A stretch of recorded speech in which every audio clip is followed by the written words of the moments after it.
Hello, welcome to You Cook So Gay. I'm Darius. And I'm John, and today we're going to put a rest to the age-old argument of sauce or gravy. In Italy, they don't have gravy. It's called Marinara Sauce. And if there's meat involved, it's called ragu. So we're going to show you how we do it. Absolutely. And what we do is use San Marzano tomatoes, which are fantastic. It comes from the coast of Italy. I don't know, something about the sea air or something, it makes them taste fantastic. I know it's a little bit in price, but trust me, you're going to love it. You have to add it to it.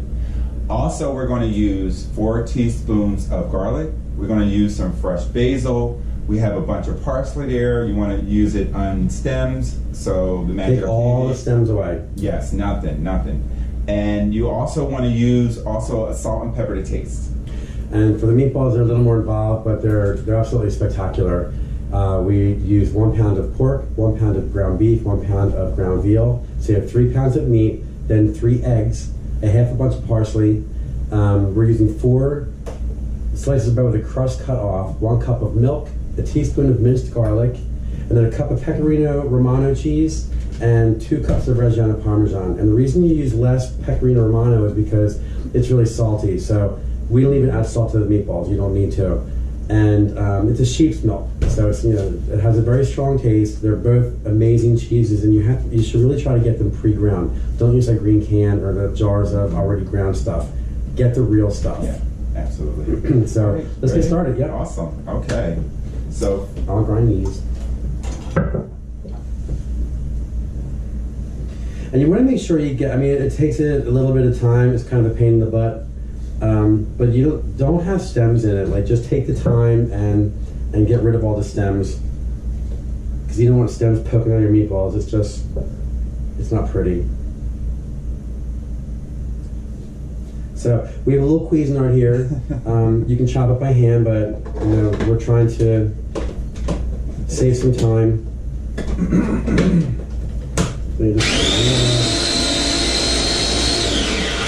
it gives it a really nice flavor when you mince it all up. It just tastes really good. Okay, so I'm going to set aside,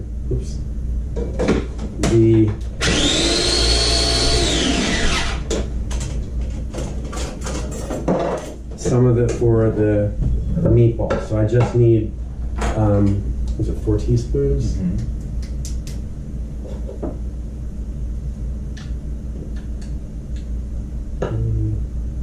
You can do more. You don't have to be exactly precise.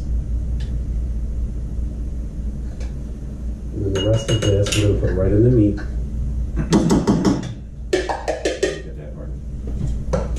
We're going to grind up the same way the basil.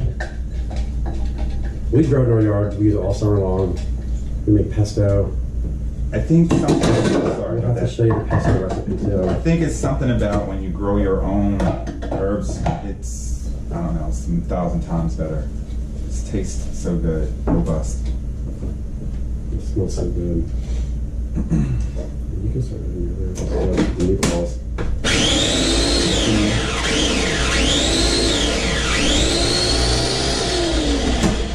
Alright.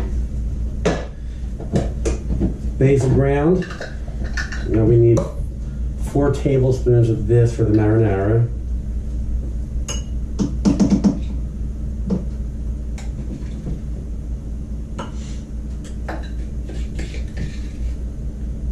You can put a little bit in the meatballs.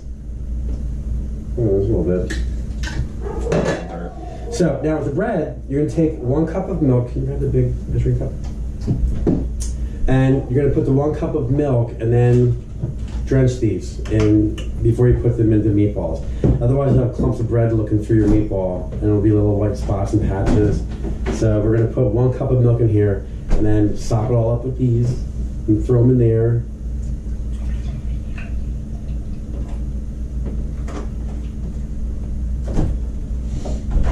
And we'll put that in there. Then we're going to do 1 cup of this, the Reggiano Parmigiano.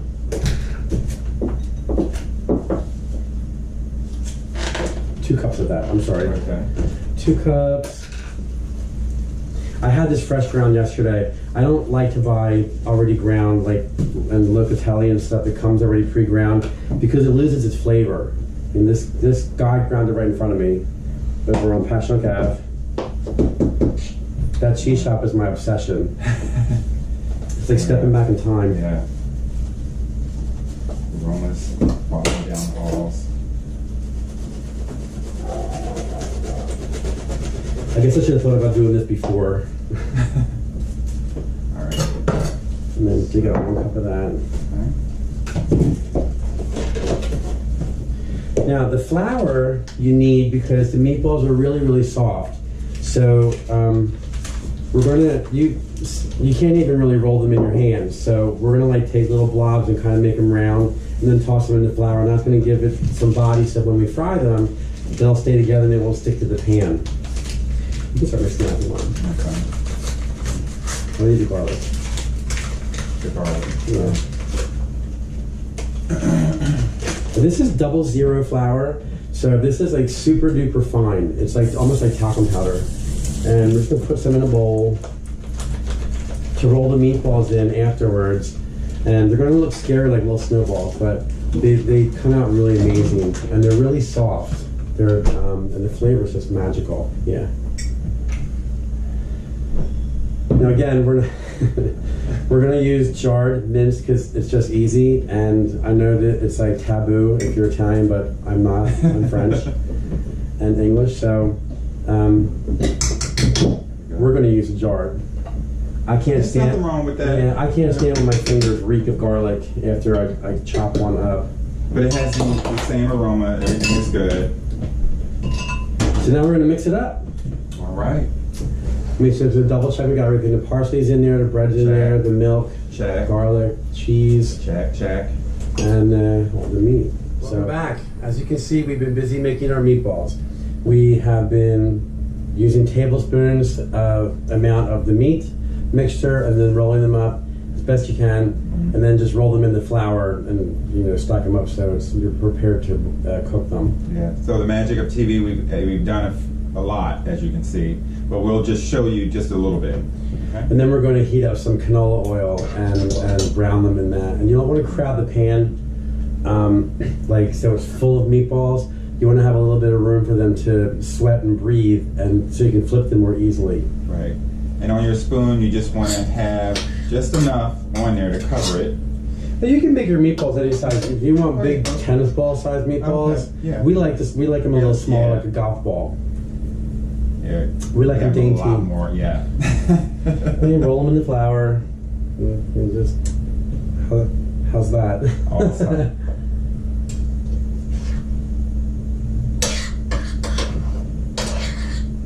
Now, I'm not a fan. I've seen people actually, after they're done mixing all their meat together, taking a little bite of raw meat. I'm going to say no on that. She don't want to get sick. Right. I don't want to do that either. I'd rather them be cooked. And I changed my meatball recipe. I made the same kind of meatballs for like 20 years, and they were pretty good. A lot of seasoning in them, a lot of meat. One of my neighbors here in South Philly taught me how to make them, but these are so much better. The amount of cheese in them is sick. And it really makes a difference using fresh grated Pecorino Romano and freshly grated Reggiano. Don't get the green can. Don't get like the jars of sawdust. It tastes like asscrack.com.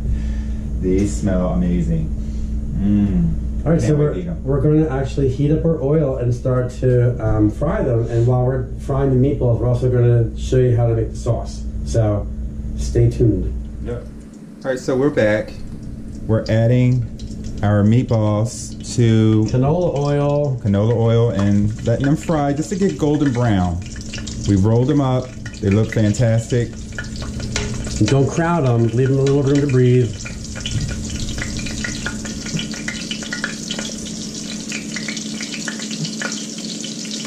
Oops.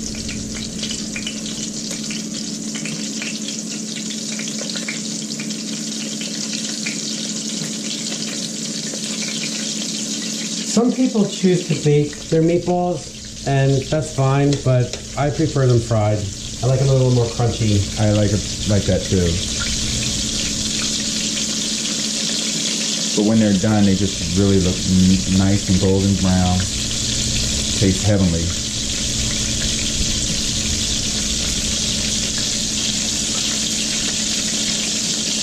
I'm using a spoon because I don't want to splash all over the place. Just kind of like ease them in there.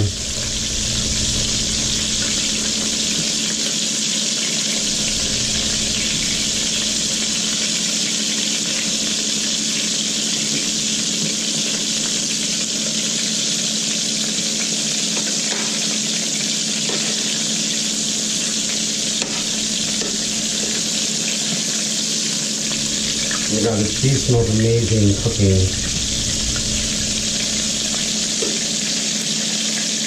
All right, and then we're going to start too with a lightly olive oil, just a little bit of olive oil in the stock pot for the tomatoes. So I'm going to add the tomatoes in.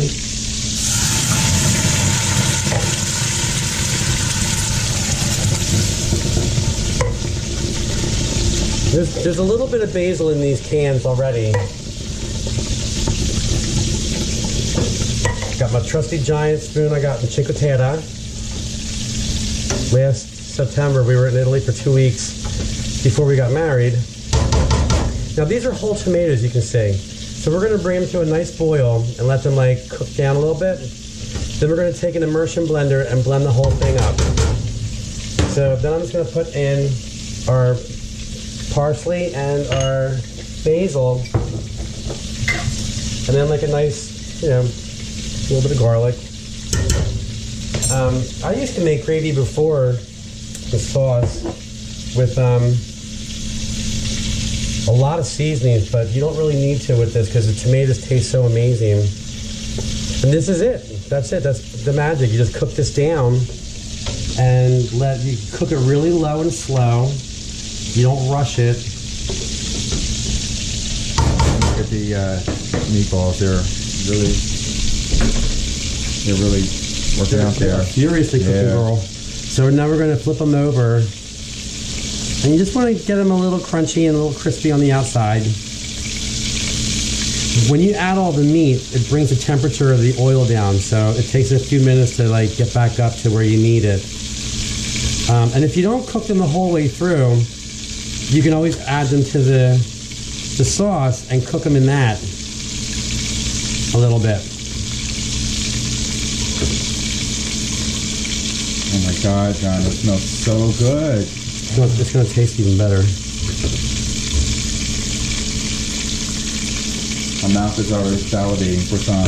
Oh my God. Now we're making this for our wonderful friend Tracy's mother, Catherine, and we're bringing it tomorrow up to her place in Rittenhouse Square, and we're going to have a nice dinner. I got some awesome handmade radiator pasta.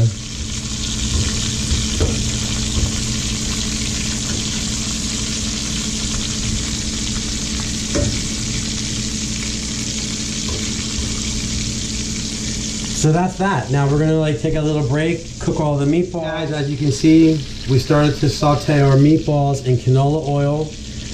We're gonna like brown them a little bit in here and get them nice and crispy on the outside. These meatballs, because of the amount of cheese in them and because they were so wet, they're still gonna be nice and tender and really soft, which is a nice, I don't like really hard meatballs.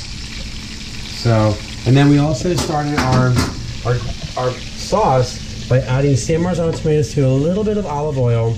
We added all of our fresh parsley, basil, and garlic, and a little bit of salt and pepper. And you can see they're whole tomatoes. So we're going to bring these up to a boil and then let them lower the heat and let them simmer before we take an immersion blender and blend it all together. And then we're going to let it simmer for like hours. It smells so good. It's going to be amazing. Yeah. I wish you could smell it through the video. So we'll see in a little bit. All right, so we browned our meatballs, added them to the sauce, and we're going to let it simmer now. And we decided to not use the immersion blender and puree the sauce, so it would be a little more tomato chunks throughout it. And that's it. So just let it simmer for a little bit and throw it over some pasta, put some cheese on it, and enjoy it. All right, so that concludes our very first video of You Cook So Gay. Sorry if we fumbled over some words and stammered around, but we hope you'll join us again. If you like the video, hit the like button and subscribe to youcooksogood.com, and we look forward to seeing you again. If you have any requests, message us and we will make it for you. Absolutely. Thank you for watching. Bye.